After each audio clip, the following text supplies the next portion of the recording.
Here are some realities rarely talked about by Western media. Western governments have long denied that Xinjiang suffers from a terrorism problem and have tried to manipulate the UN human rights system to frame China as an anti-Muslim villain.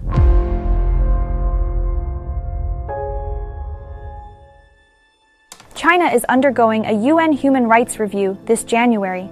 The UN created the Universal Periodic Review in 2006. Through this review, every UN member state must undergo an examination of its human rights performance every 4.5 years. But instead of working collaboratively within the UN to improve human rights universally, the West prefers to treat it as a battleground for one-upmanship. Unfortunately, in the UPR and generally in the Human Rights Council, the name of the game is invective. The name of the game is to point fingers. And why does naming and shaming not work? Most of the time, the namer, whether it be the United States or the United Kingdom or France, is a former colonial power. So the namer doesn't have a good name. I mean, you can only name if you have authority, if you have moral authority, legal authority. Unfounded accusations are not only brought up by Western governments at the Human Rights Council, they are also made by Western NGOs. Non-governmental organizations do it as well. And they present reports, they accuse China of genocide, but then the same organizations that accuse China of genocide without any evidence do not accuse Israel of genocide for what is happening today, which we see on television every day, in Gaza. More than 25,000 civilian deaths and massive violations of the Geneva Red Cross Conventions and massive violations of the International Covenant on Civil and Political Rights, etc., etc. The NGOs, the governments, and the media formed a perfectly unaccountable echo chamber. I have been working for 50 years in various capacities in the field of human rights. Double standards. I have seen double standards since day one.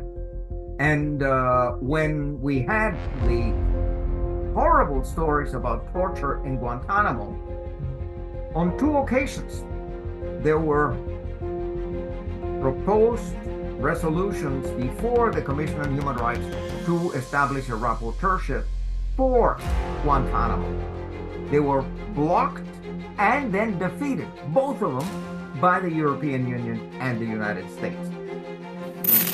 The stories of self-identified Uyghur victims have flooded Western media, with many of them having their connections to terrorists concealed and Western media uncritically bestowing on them victim status.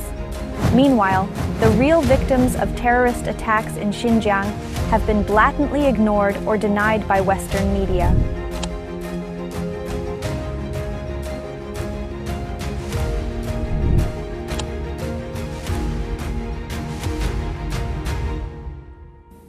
A research group from Jinan University conducted a 3-year-long field study, interviewing more than 60 survivors of terror attacks across different regions of Xinjiang, culminating in a detailed report on how the terror attacks have impacted the lives of the survivors and the welfare of the community. I am aware of decades of terrorism in Xinjiang, and then the measures taken by China to ensure stability and also progress in Xinjiang. I mean, I am familiar with the Yecheng terrorist incident in 2012, and that, of course, in the mainstream media, New York Times, Washington Post, CNN, doesn't exist. The American people are entirely unaware of it. Over the past decades, China has amended and improved its criminal laws, including counterterrorism law and other interconnected laws. In today's Xinjiang, China's counterterrorism measures have been considerably rolled back, and Xinjiang is now China's top tourist destination, hosting 265.44 million visitors in 2023.